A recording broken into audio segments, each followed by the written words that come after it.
Hello दोस्तों, मैं हूँ सोनिया। तो कहानी की शुरुआत होती है साल 1996 से।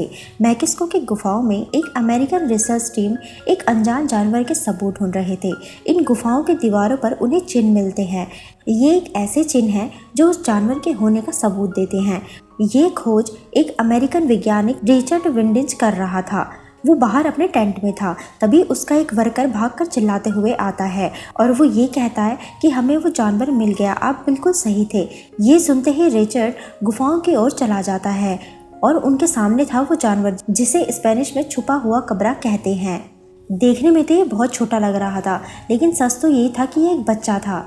रिचर्ड इसे मारना नहीं चाहता था, बल्कि उसने इसकी तलाश करने में बहुत मेहनत की थी और बहुत से लोगों ने इस खोज में पैसा लगाया था। अब समय आ चुका था उन्हें सच से रूबरू कराने का, मगर इससे पहले कोई इस जानवर को पिंजरे में बंद कर दे। गुफाओं में इसकी माँ थी जो अचानक से इन पर हमला कर देती है। रिचर्ड को वो दूर फेंक देती है और अपने बच्चे को लेके वो उस गुफाओं में से निकलने की कोशिश करने लगती है। रिचर्ड फ्लाई गन से उसका एक पंख भी जख्मी कर देता है।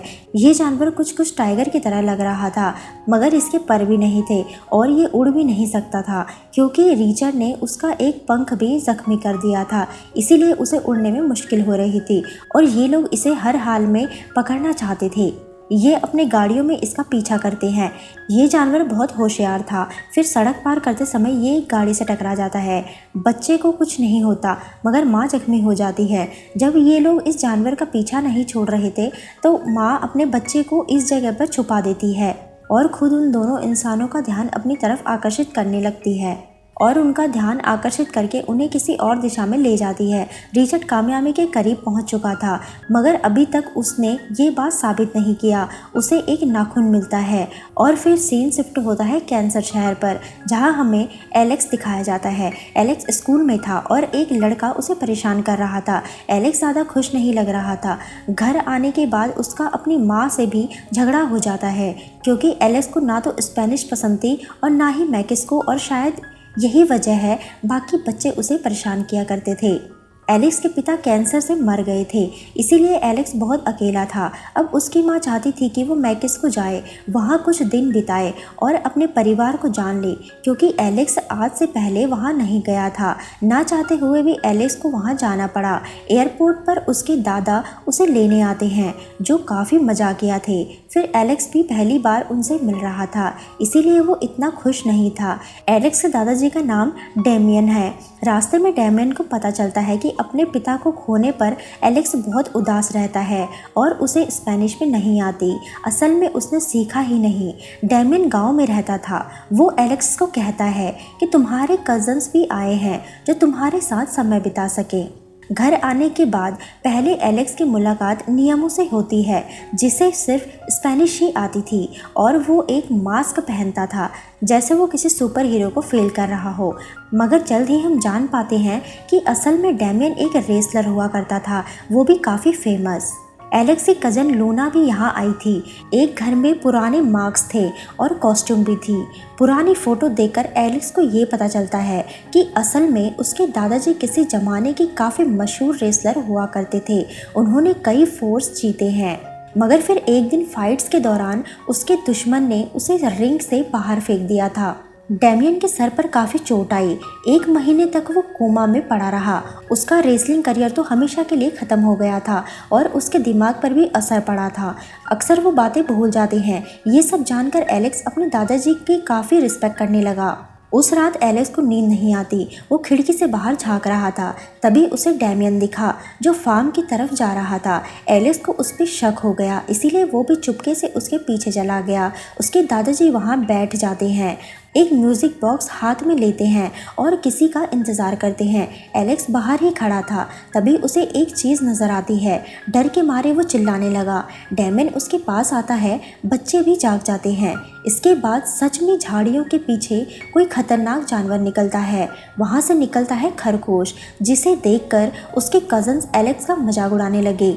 डेमियन एलेक्स से पूछता है कि क्या सच में तुमने उसे देखा, जिस पर एलेक्स को शक होने लगा कि शायद उसके दादाजी उससे कुछ छुपा रहे हैं।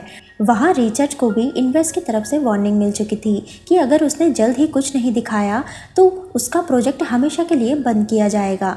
अगली सुबह जब एलेक्स की आंख खुलती है तो उसके साथ बिस्तर पर वही छुपा कबरा नामी जानवर पड़ा था, मगर वो एलेक्स को नुकसान नहीं पहुंचा रहा था। ये देखकर एलेक्स बहुत घबरा जाता है और एलेक्स की ये हालत देखकर वो जानवर भी वहां से भाग जाता है।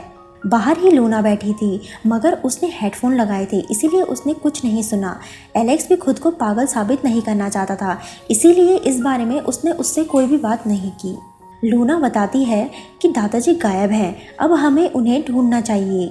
इसीलिए ये तीनों बच्चे मार्केट में जाते हैं, पर वहाँ तो डेमियन नहीं था। वापस आते समय रास्ते पर ही इन्हें वो मिल जाता है। उसके पास एक बकरी थी और उसे कुछ भी याद नहीं था कि वो यहाँ पर क्या कर रहा है। फिर जल्द ही उसे याद आने लगा कि उसे घर जाना होगा। वापस आते समय ये लोग देख लेते हैं कि वो अमेरिकन टीम उस जानवर की खोज में लगी है। डेमियन को पता था कि इनके आने का मकसद क्या है, मगर बच्चे अभी तक इस बात से अनजान थे। घर आने के बाद एलेक्स लूना को ये बात समझाने की कोशिश करता है कि उनके दादाजी कुछ तो छुपा रहे हैं, शायद वो छुपा कबरा को छुपा रहे हैं, मगर लूना को इन बातों पर विश्वास नहीं था। फिर रात को म्यूजिक बॉक्स लेके एलेक्स जाता है उस फार्म हाउस में। म्यूजिक सुनकर वो जानवर बाहर आया। जल्द ही एलेक्स समझ जाता है कि ये उसे नुकसान नहीं पहुंचाएगा। दोनों की दोस्ती हो जाती है। एलेक्स उसके खाने के लिए कुछ मीट लाता है, मगर ये जानवर बहुत ही होशियार था। ये बदले में एलेक्स को भी खाना देता है, मतलब एक मरा हुआ चूहा। मगर एलेक्स वो कैसे खाता? ये छुपा कबरा एक बच्चा था। रात को मौसम काफ़ी ख़राब था, बिजली की आवाज़ से ये डर रहा था। एलेक्स उसे सहारा देता है। अगली सुबह बाकी बच्चों को भी इस जानवर के बारे में पता चल जाता है। पहले तो उन्हें इससे डर लगता है, मगर धीरे धीरे वो इसे अपना दोस्त मानने लगे। और जब डेमियन आता है तो वो इन सभी को एक सच बता देता है कि कुछ दिन पहले रात को मैं ड्राइव कर रहा था तो इसकी माँ मेरी गाड़ी से टकरा गई थी। मुझे लगा कोई आम सा जानवर होगा, मगर जब मैं घर आ रहा था मैंने कुछ आवाज़ें सुनी, मुझे ये मिला, मैं इसे घर ले आया और वो अमेरिकन इसे ही लेने आए हैं और शायद वो इसे नुकसान भी पहुंचाए, इसीलिए मैंने इसे यहाँ छुपाया है। बच्चे ये बात जानकर अब जानवर की सुरक्षा करने लगे। बदकिस्मती से उसी दिन रिचर्ड और उसका एक साथी इनके घर आते हैं। असल में डेमियन की कार से नंबर प्लेट गिर गया था। रिचर्ड ने मालूम कर लिया था कि वो डेमियन का है। वो घर की तलाशी लेना चाहता था, मगर डेमियन इसकी इजाज़त नहीं देता, बल्कि उसे धमकी देकर भगा देता है। एलेक्स और छुपा कबरा की दोस्ती गहरी होती जा रही थी, मगर उसे उड़ना नहीं आता था, इसीलिए नियमों उसे उड़ाना सिखाता है। आहिस्ता आहिस्ता एलेक्स को यहाँ अच्छा लगने लगा। एक दिन उसके दादाजी उसके पिता के बारे में बताते हैं कि जब मैंने रेसलिंग छोड़ दी थी तो मैंने तुम्हारे पिताजी को भी सिखाई थी। वो मेरा एक होनहार शागिर्द था, मगर वीरू को तुम्हारी माँ मिल गई और उसने ये सब छोड़ दिया।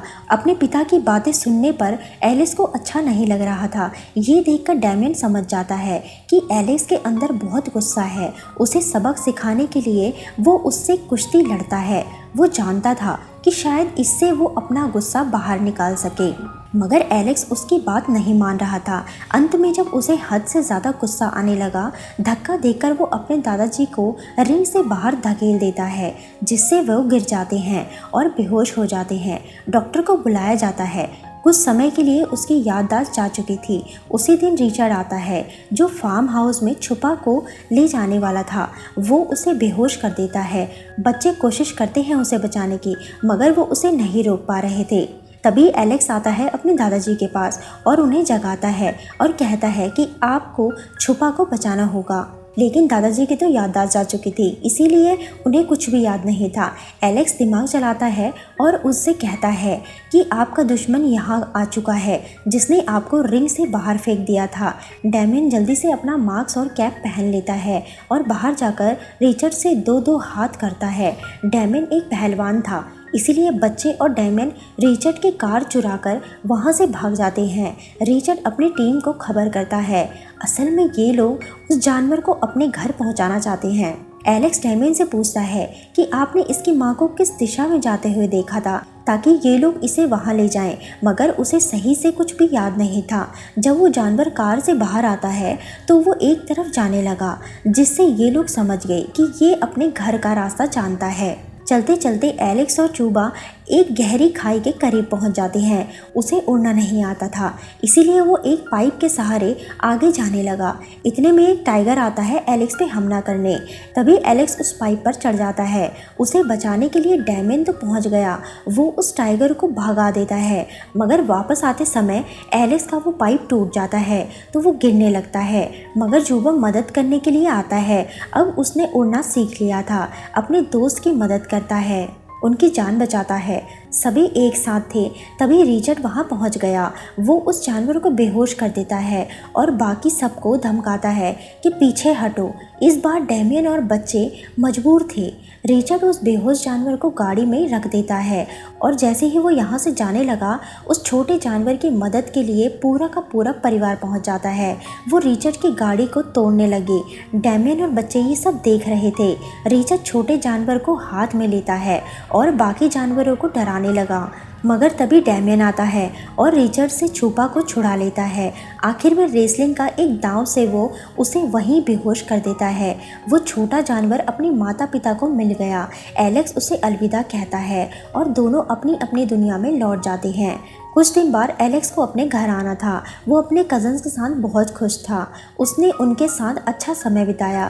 पहले उसे अपना परिवार पसंद नहीं था। वो ये सब यहाँ से जाने के बाद बहुत मिस करेगा।